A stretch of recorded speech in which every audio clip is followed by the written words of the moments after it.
You're not going to be a dictator, are you? I said, no, no, no, other than day one. Donald Trump has successfully moved the Overton window in a way that is as dangerous for the future of democracy in this country as anything else. This is what Vout and Project 2025 wanted. Newsom is he's daring Tom Homan to come and arrest him. Should he do it? I would do it if I were Tom. I think it's great. They control the Congress, they control the White House, and they control the courts. And so, of course, they're massively overreaching. And yes, they are getting away with it right now.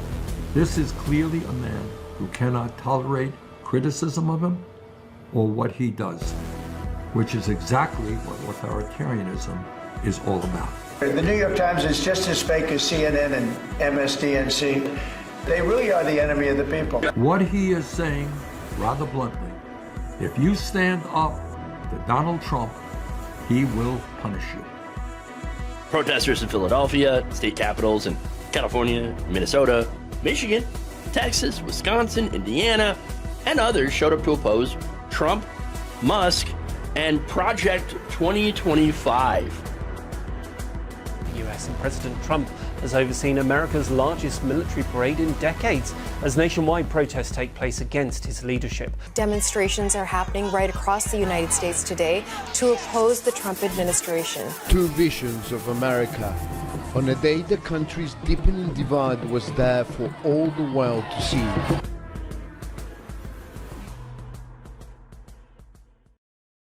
Good afternoon, everybody. Welcome to the show.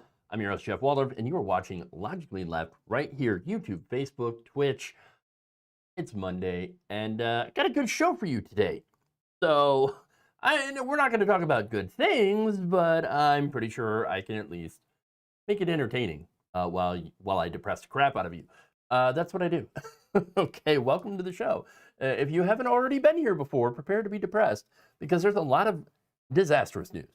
Okay, but the disastrous news isn't all just for us. Some of it actually for Trump. So what do I mean by that? Turns out his polling is bad. Real bad. Okay. Oof. Yeah. You know that, well, his good poll numbers, well, I guess they weren't really all that good before, but they're worse, okay? What little goodwill he had starting at the beginning of his term. Bing, bing, bing, boom, it's gone. Bye. See you later. Okay, so I'll get into the details on that, all right, because it's great. But, you know, we've got that. We do have a group of people that are doing extremely well under Donald Trump, and you're not going to be surprised who that group of people are. So I'm going to get to that. That'll be another one of the stories here. We've got the Dilbert guy who is begging Donald Trump to help him with his cancer. Okay, that's bizarre. And then we got gay Republicans betraying the LGBTQ community once again. Big shocker, right? No one is at all surprised by any of this stuff. Nonetheless, it's in the news. It's important stuff, and we're going to talk about it. So, with that said, okay, if you haven't already, please like and share the stream. Very important that you do so. Helps us out greatly, as always. And again, the different platforms here, YouTube, Facebook, Twitch. There are ways to support the channel. Support independent progressive media that attempts to try to hold politicians accountable.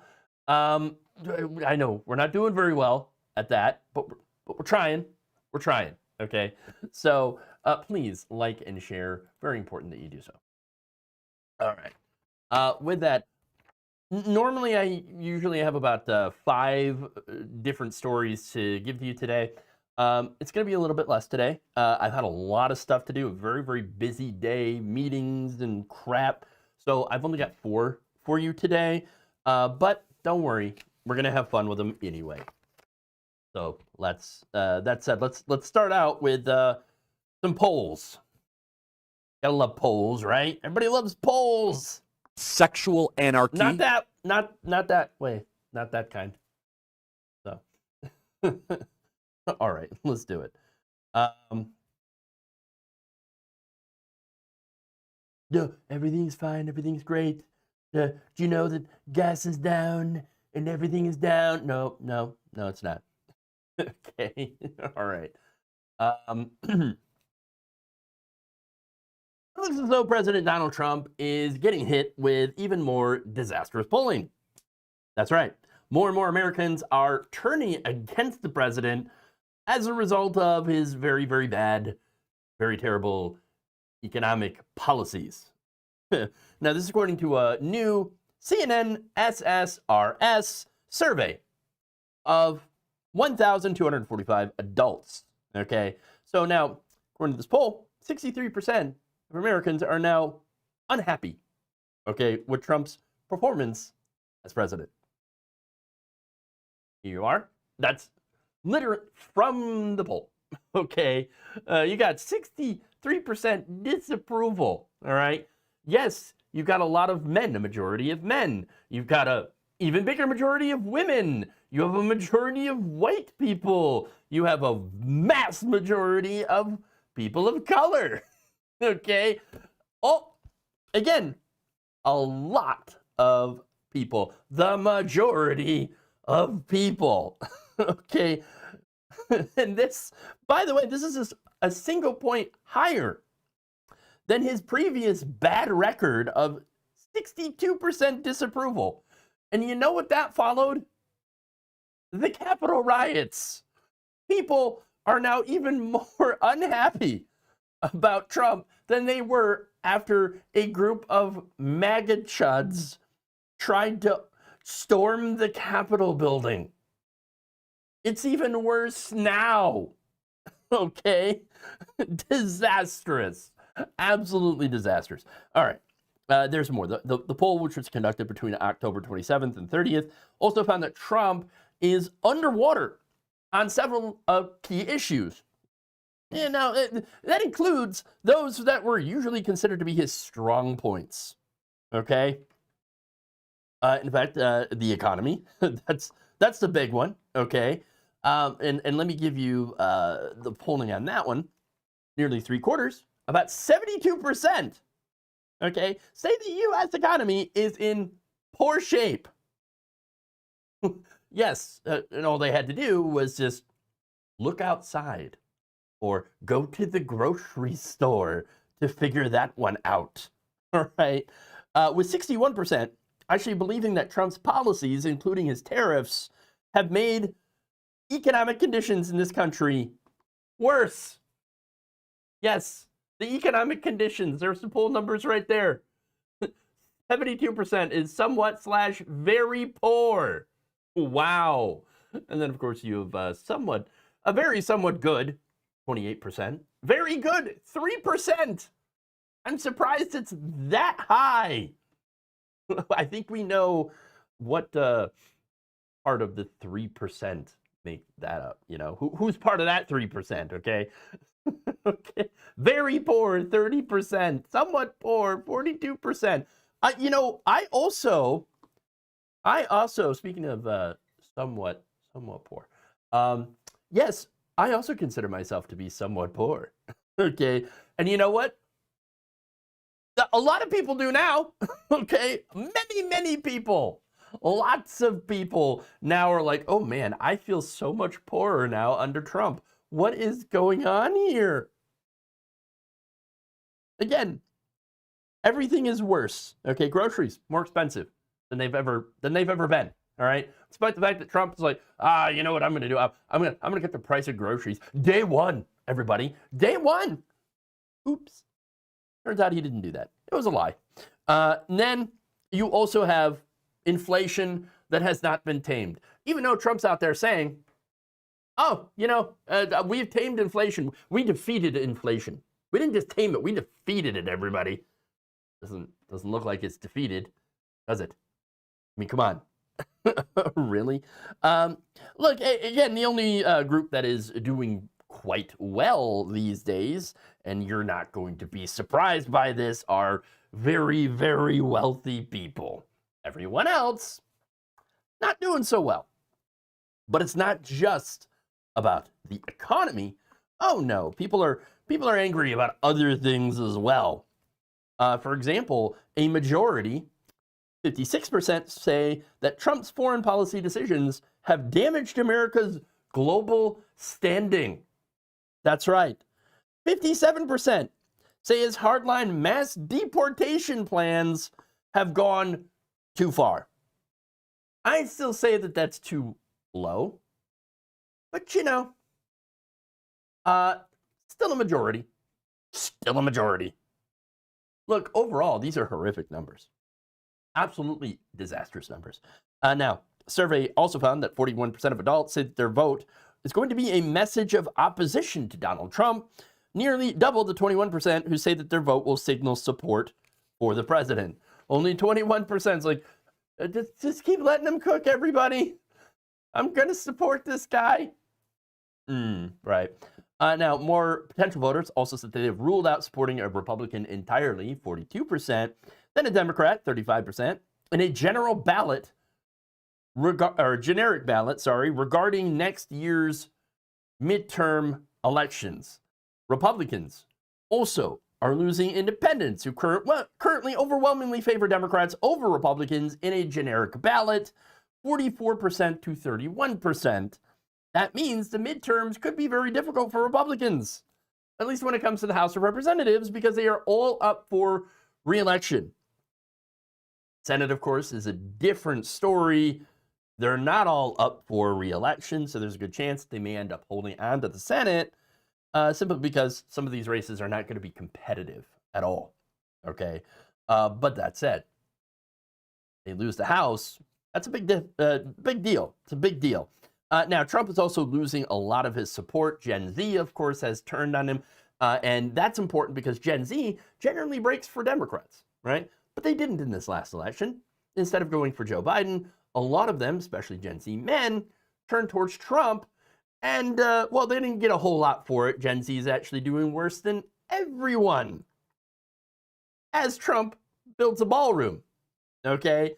Everyone is going broke except for the very rich, and Trump is building a frickin' ballroom. Yes, that's what's going on here.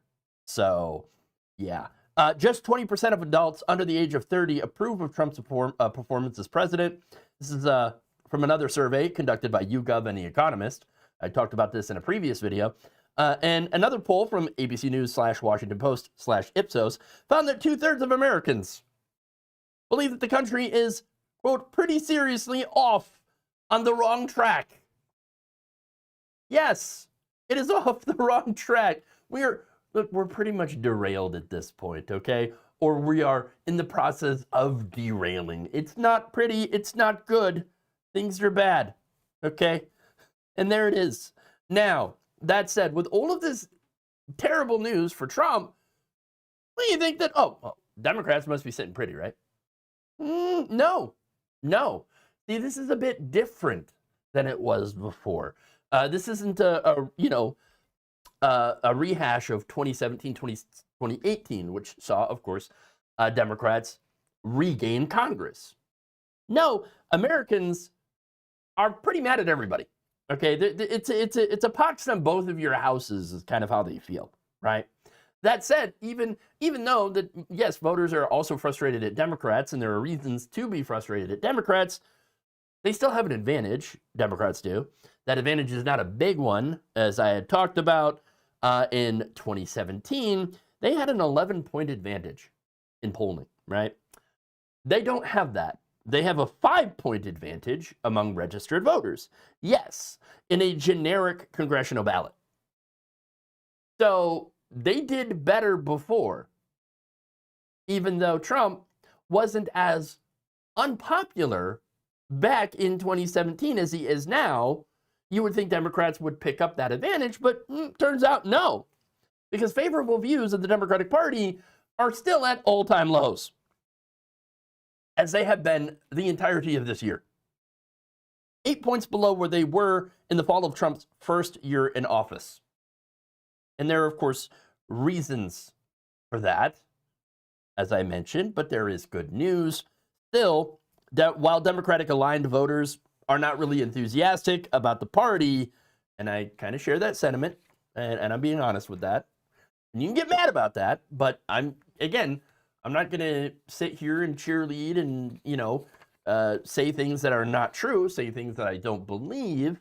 I think the Democratic Party has done a lot to fail its voters, and not the other way around, because, again, a lot of the Democratic consultants and the politicians are saying, no, it's the voters that failed us.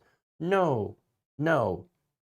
It was the politicians that failed us first, okay? And so I'm sorry, but I think that politicians need to work for your vote. And how do they get your vote? Why should we give them their vote? Or our vote, I should say. Well, we should give them our vote when they actually support policies that are going to help us. Okay? And right now, they haven't been doing a whole lot of that. And they also haven't been doing a lot of fight against Trump and the Republicans, although on the shutdown, they're actually starting to. Okay? And so, look, more people right now, yes, are motivated to get out there and vote against Trump, but not really in favor of the Democrats. So here's that. Democratic-aligned voters are less positive than GOP voters about their own party, but are more motivated for 2026. So, of course, you have a lot of Democrats, and both Democrats and Republicans, planning on voting, turning out for their own party. Less Republicans, which is interesting. Now, most of the Democrats, though, are saying that, 79% are saying our vote isn't going to be for Democrats. It is going to vote against Trump. That's really important. And then, of course, you have motivation. 67% are extremely motivated, Democrats, versus 46% of Republicans. And then, of course, you have only 65% of Democrats that view their own party favorably. And there you go. And again, one of the reasons that people are not excited about Democrats is because they believe that the Democrats have not been fighting hard enough against Donald Trump to oppose him. And I agree with that. Schumer, Jeffries, Pelosi, not been fighting all that hard. Not been doing everything they can in their power to oppose Trump. In fact, Jeffries had infamously said, what leverage do we have? And then voted to support a lot of the Trump nominees. And so you have that, okay? Look, that said, Tuesday is going to be one of the big first tests of how the sentiment against Trump is going to translate into votes. There's going to be a few important elections happening, like, for example, governor, of several states. And so the Democrats tend to win some of these races if they win a majority of them. And depending on who wins the majority of them, that's going to show if the discontent against Trump and the Republican Party is real enough to translate into votes. So, that said, while this poll illustrates who has been struggling under President Donald Trump, my next topic that I'll be getting into is going to talk about who is absolutely crushing it under the president and his policies.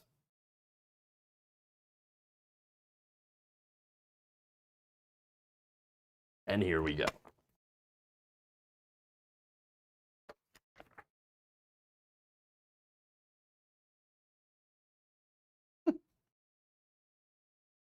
While the majority of Americans are struggling under the policies of President Donald Trump and the Republican Party, there is one group that is doing better than ever before.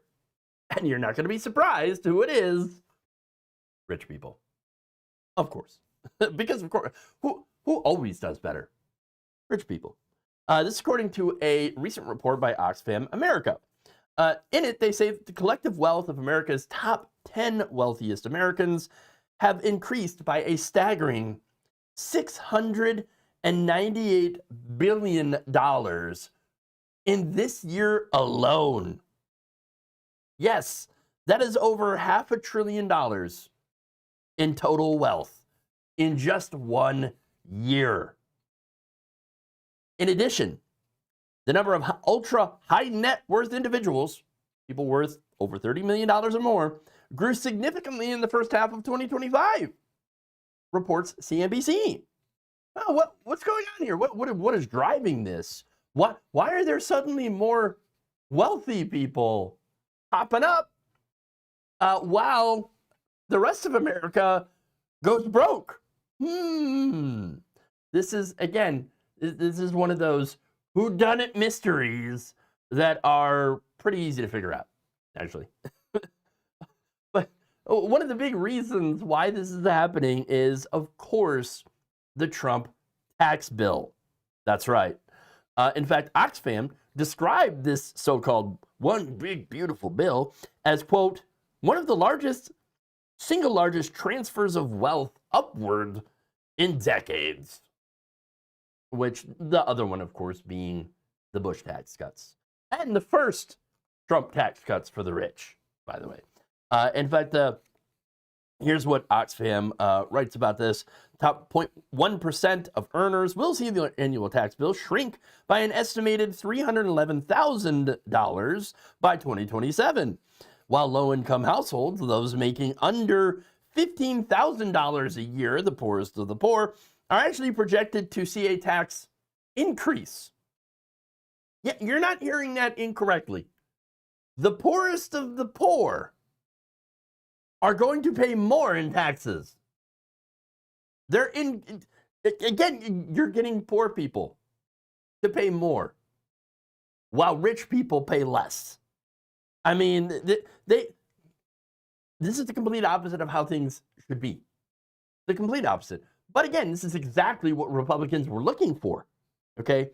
And look, we're being run by rich people who keep rigging the system to help themselves. That's really it. In fact, Rebecca Riddell, senior policy lead for economic justice at Oxfam, said this, quote, inequality is a policy choice. These comparisons show us that we can make different choices when it comes to poverty and inequality in our society. Yes, but not if we're continuing to be run by sociopaths who are funded by the ultra wealthy. Understand that the rich have been getting richer for decades, okay? Thanks, in large part, to our broken campaign finance system. In fact, Riddell noted that it's not just the fault of Republicans here. Both parties share a responsibility for allowing the richest Americans, to continue to rob us. Quote, policymakers have been choosing inequality. Then those choices have had bipartisan support, she said. Policy reforms over the last 40 years, from cuts to taxes and the social safety net to labor issues and beyond, really had the backing of both parties. Yeah, I mean, look, we can go all the way back to Bill Clinton. And I know this is an unpopular discussion among Democrats, but you got to look at it. You got to go back to where it began, okay? Remember, Bill Clinton said the era of big government is over, and then made welfare reform, okay, which did not help anybody other than rich people, okay? And also, you can look afterwards at the ACA, the Affordable Care Act, right? Now, the Affordable Care Act is basically a subsidy to health insurance companies. Now, with the promise, though, that if taxpayer money keeps flowing to these corporations, in the form of tax credits, for example, they will not raise prices beyond what normal people can afford. Now, the fight here for those tax credits is central to the government shutdown, okay?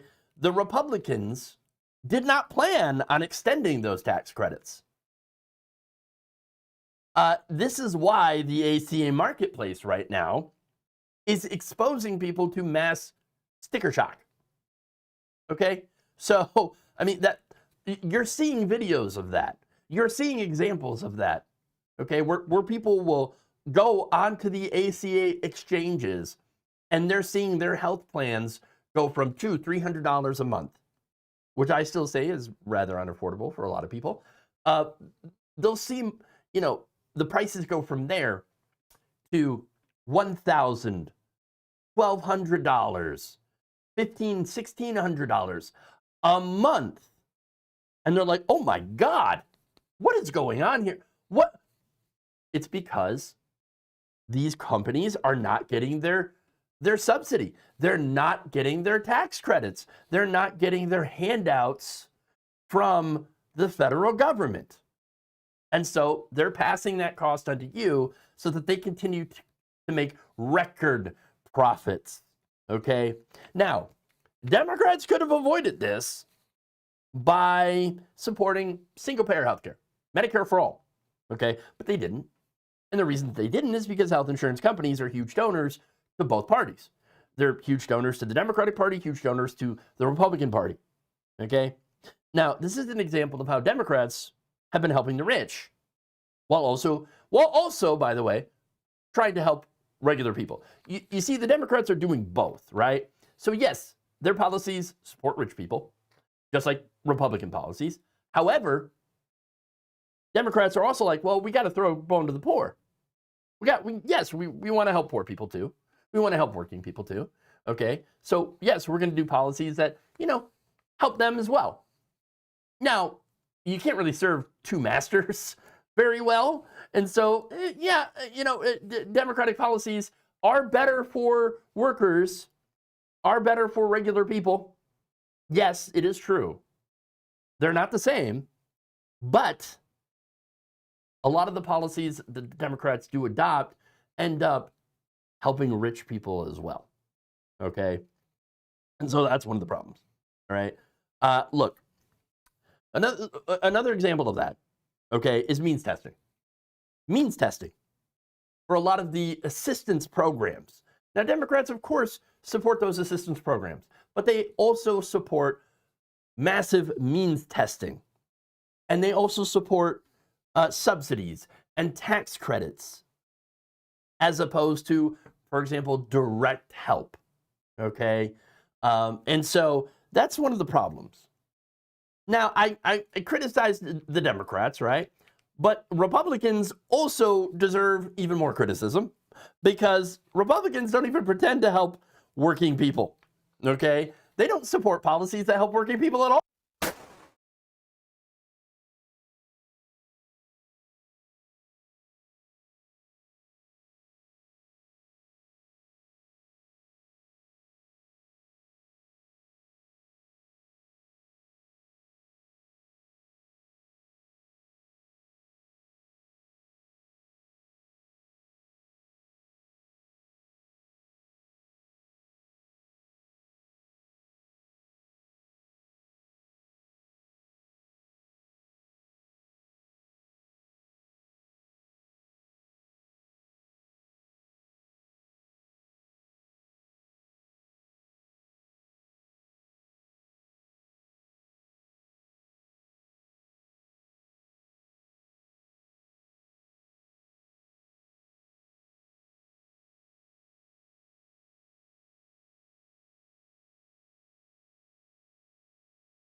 Whoopsie.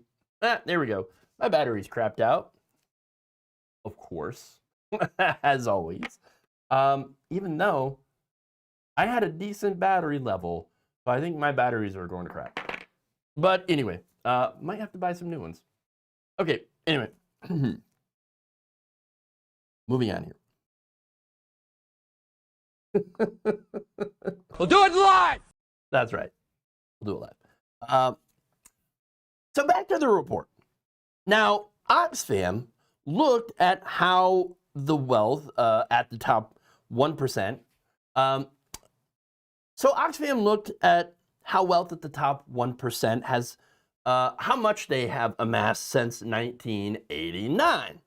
And they found that the top 1% of U.S. households actually gained about a 101 times more wealth than the median household over that same period, and nearly 1,000 times more than those in the bottom fifth of earners, which amounts to about $8.35 million per household for the richest 1%, compared to just $83,000 for the average family.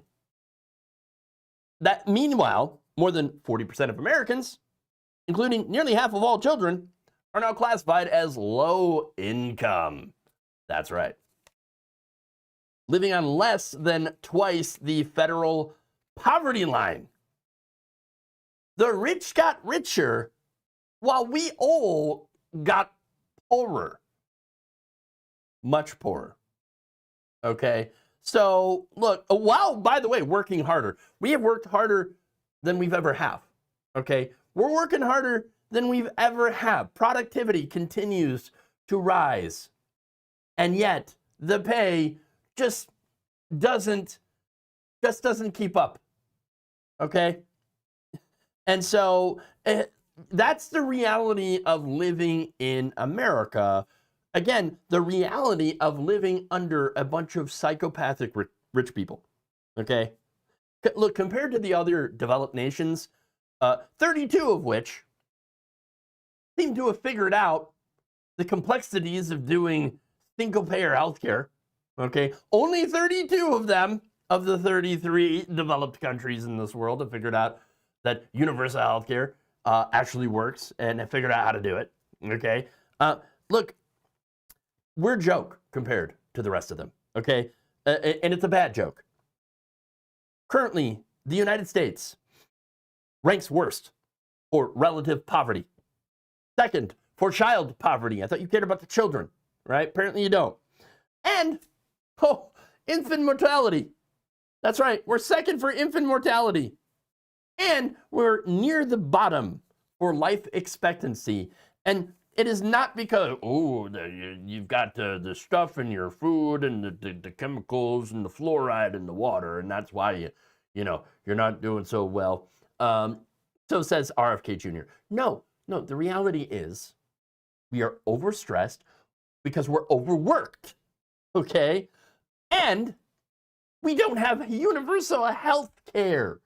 We cannot go to a doctor when we need one, okay? We can't do it. Can't afford health care, can't afford medication because of the extremely wealthy. So if you're wondering who Donald Trump looks out for, well, it ain't you and me, okay? It's him and people that are part of his class.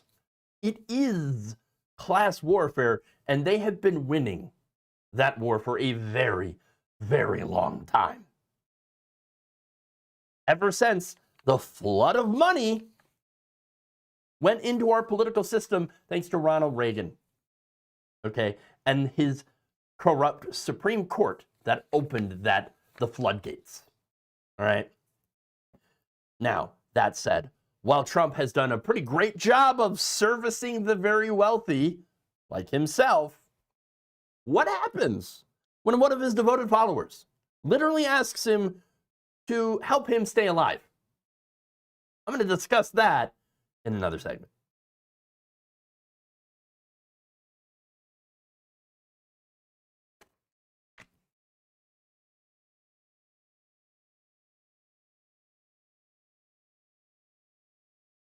Oh boy, fun times.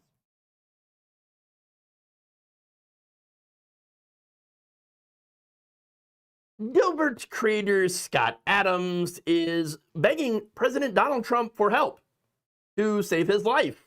Wow, that's Didn't see that one coming. Now, Adams, who is facing aggressive prostate cancer that has even spread to his bones, which is not good. That's not good at all, man. Now, he took to X, formerly known as Twitter, to beg Trump for help. Please, Trump, personally intervene in my treatment. What? I thought you were one of those people that didn't want the government. I mean, Trump's the president, so that is literally the government to get between you and your doctor. I thought you didn't like that. But apparently, no, you love that if it's your politician, if it's your daddy, all right? Because that's how they treat him, all right? You're getting a vigorous spanking because you've been a bad girl. Remember that was Tucker Carlson, okay, at the RNC, talking about how daddy's home. God, it's so creepy, these people, all right? But no, apparently, Scott Adams now thinks big government is good because I'm literally dying, okay? Who'd have thought? Who'd have thought? All right. Now, here's what Adams wrote.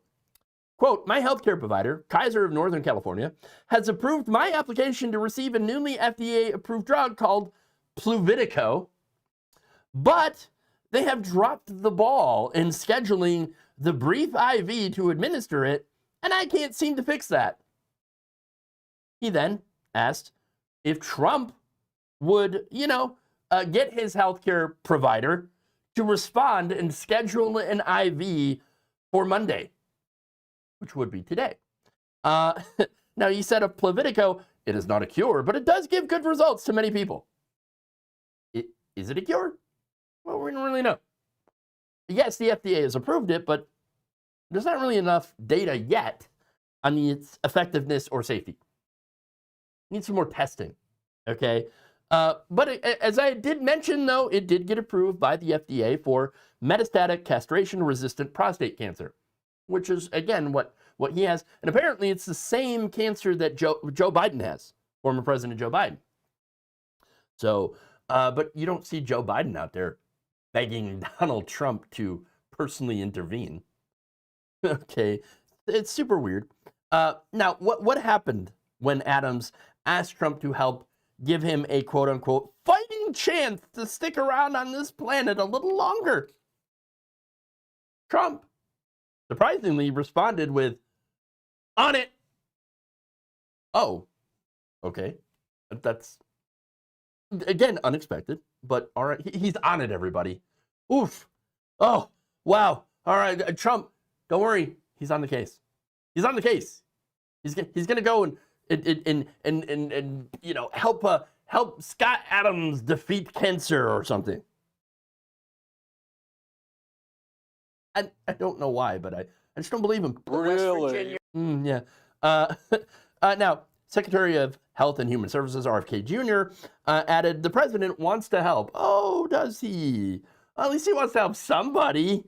I mean, not the majority of Americans, but just one of his wealthy friends and his supporters. Oh, okay. How he would go about doing that, I'm not entirely sure. In fact, no one's entirely sure.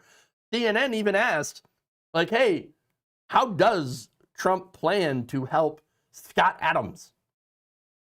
He's not a doctor. He can't go and cure cancer. And look, honestly, I'm glad that he's not a doctor because, I mean, this is the guy who once told people that they should inject bleach to kill COVID-19. Sure, yes, that would kill COVID-19, but it would also kill you. So that's not, a good idea. It's a bad idea. His medical opinions are not great. We all know this. That said, of course, Adams isn't asking for Trump's medical opinion, and thank goodness for that, right? No, what he's saying is actually different. Please, big government, president, king, emperor, whatever, go bully my insurance company so that maybe I can live. And that, to me, that's what seems like it's going on here. Maybe I'm wrong with the read of the situation, but it just kind of seems like he wants Trump to go and bully his insurance company into giving him the treatment that he wants. Weird. Okay. Now, what? Wait, but why would his insurance company not give him the treatment then? It's an insurance company. That's kind of what they do. All right. Treatment with Politico actually costs more than $100,000, according to the Canadian Journal of Health Sciences. And it seems like it might be the reason the insurance just doesn't want to pay for it, which is it's a tale as old as time, and kind of how, or kind of the reason that, we've saw Luigi. Okay. That's why somebody, or why player 2 decided to drop in. Just saying. It is kind of ironic, though.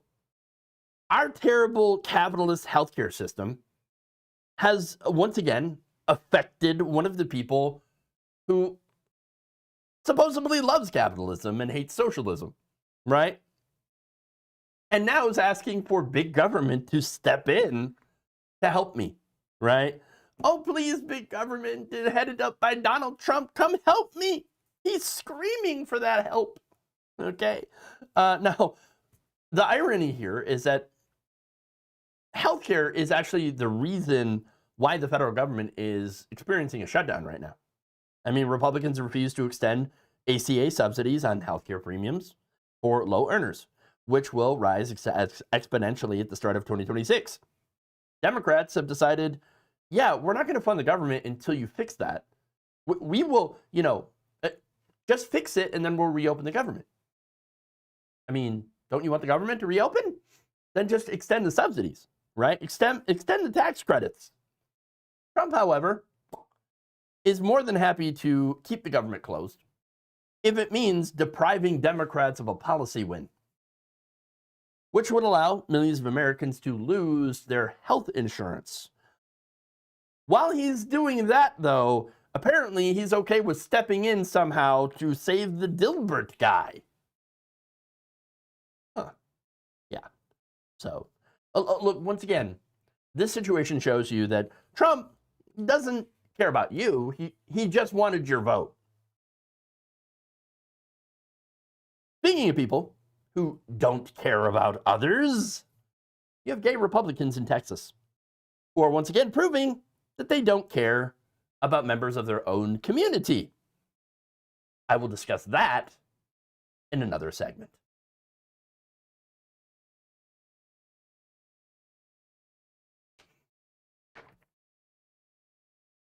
All right. And it is, by the way, the last segment. This hour is just kind of flying by here. So let's do it.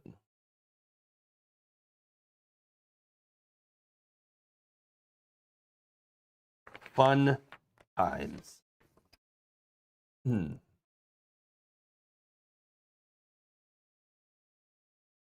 Gay Texas Republicans have predictably betrayed the LGBTQ plus community once again by siding with Governor Greg Abbott and his war on colorful crosswalks.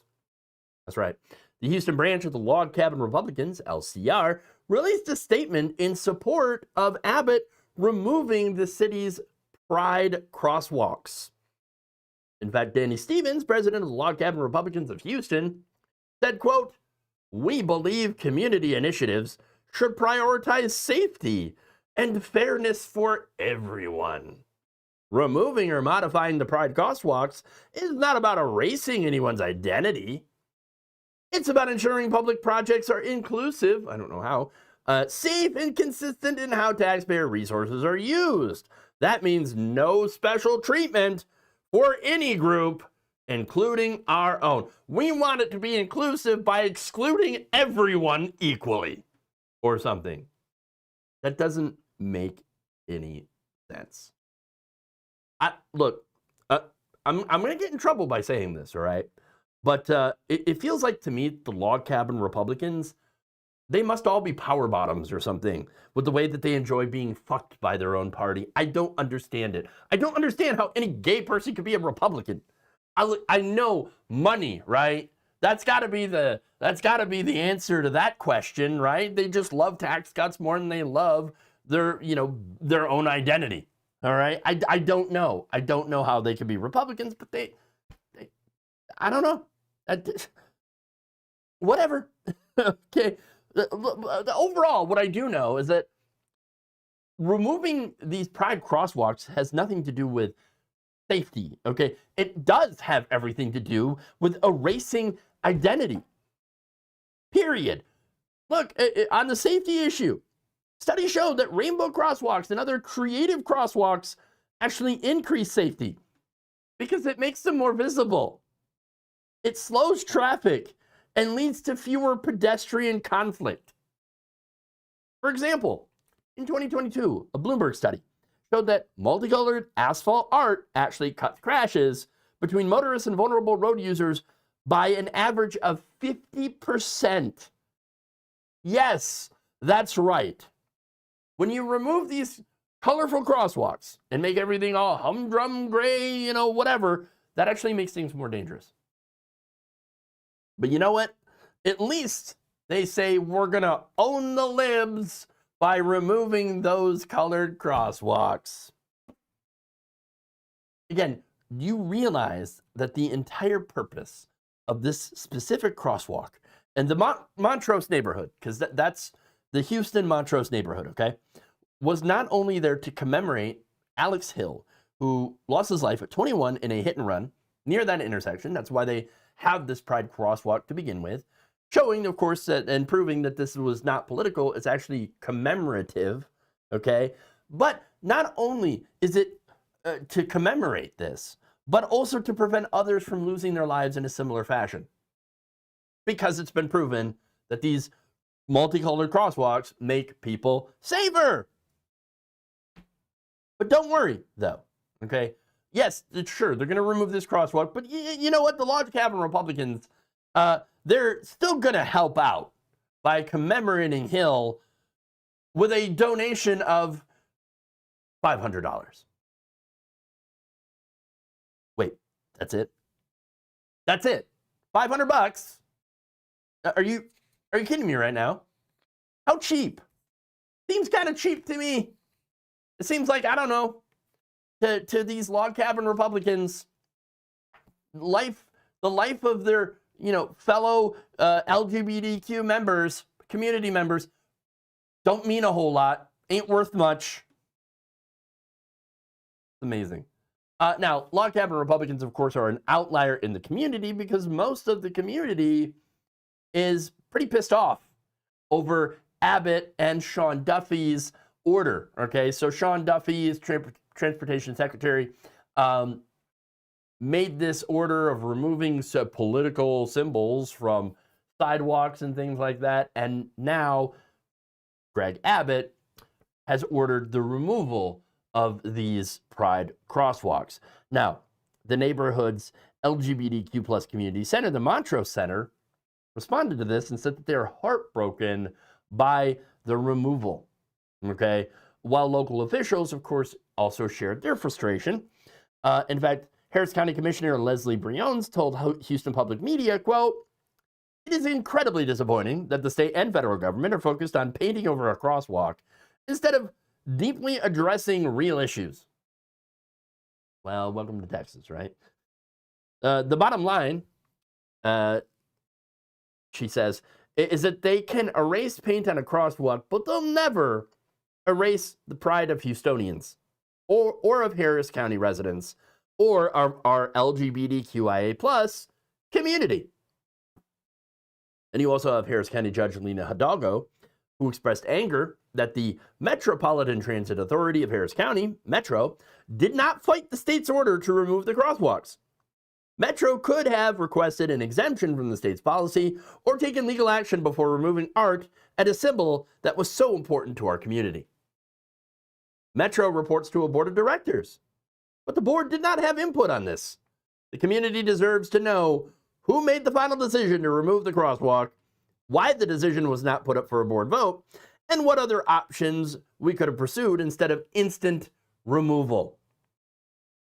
Look, I think we all know why it was removed, but that said, Abbott's directive mandated the removal of any and all political ideologies from streets across the state, meaning that they believe that the open existence of LGBTQ plus people, to them is inherently political. Just like for a lot of them, it also is apparently inherently sexual for some reason. I don't know why. I don't know how you can look at a trans person and think that their existence is sexual. It's not. And if you do see it as sexual, then I mean you've got that on your mind, and you might want to go and examine why you feel that way. I mean, I'm just saying, all right? Why do you feel that their existence is sexual? Kind of strange when you think about it. But look, the existence of gay or trans human beings is not a political issue, okay? And if it is, it's because there are certain people that want it to be a political issue. And it's not members of the LGBTQ plus community. They just want to live their lives. That's all. They just want to live. They want to live and exist in society. Period. Okay? No, the right-wingers have constantly made them a divisive political issue. Okay? It is the right. Now, I have talked about Texas before. This is not the first time I've addressed this, these crosswalks in Texas, but I've also talked about the ones in Florida that Governor Ron DeSantis has ordered to be removed. Not only did they order them to be removed, and this is one of the crosswalks that was near the site of the Pulse massacre, which was a huge anti-LGBTQ attack, right? Huge attack on that community. They still removed that crosswalk, and they've decided to waste police resources by posting officers in that area to watch, to make sure that nobody paints over the crosswalk. I mean, it's insane. But that's Florida and Texas. But this, order from Sean Duffy, that's a national order, right? And so while Texas and Florida have done the worst, what has everyone else done? Nothing. They've actually ignored it. That's right. Most states have ignored Duffy's orders. Atlanta, for example, in Georgia, made it clear that they would be keeping their rainbow crosswalks. Milwaukee, in Wisconsin, had responded to their order by unveiling a brand new rainbow crosswalk. Oops. And you know what?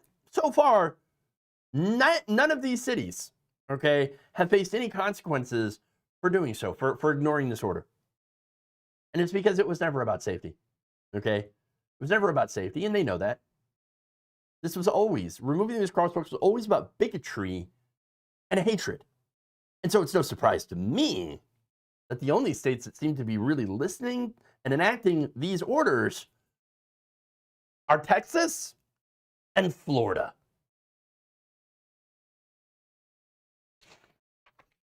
Okay. And there it is. Look, I apologize for the shorter show than usual. Normally, I have a few more stories, or about 5, but today it's just it's been a very, very busy day for me. But nonetheless, thank you for tuning in. I want to give a shout out here. Z Corp Alpha, with the very kind $5 super chat today, says, "I'm doing fine in Mexico." There you go.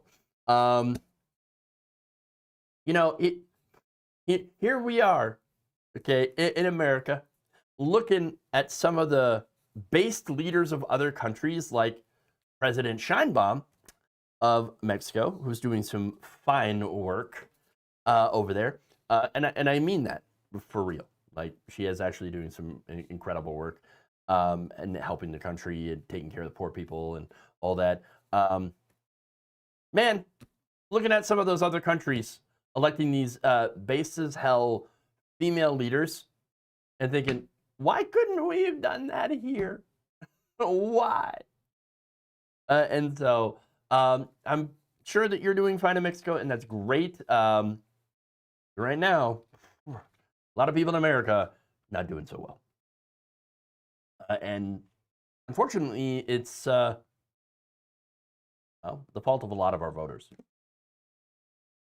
Sucks. All right. All right. So the desire to hate pipeline. True. Very true. Who has hair anymore? Not me. Are they going to take down the signs for the Knights of Columbus and the VFW? Because political. Political. I feel trapped in that closet. Damn the crosswalks. Houston, the fourth largest city in the U.S., could have had a better transit system with more light rail lines, and yet their GOPers in that state killed it off. Yes. Yeah. Of course, Republicans do everything they can to make living in this country as miserable as possible if you are not wealthy. Yep.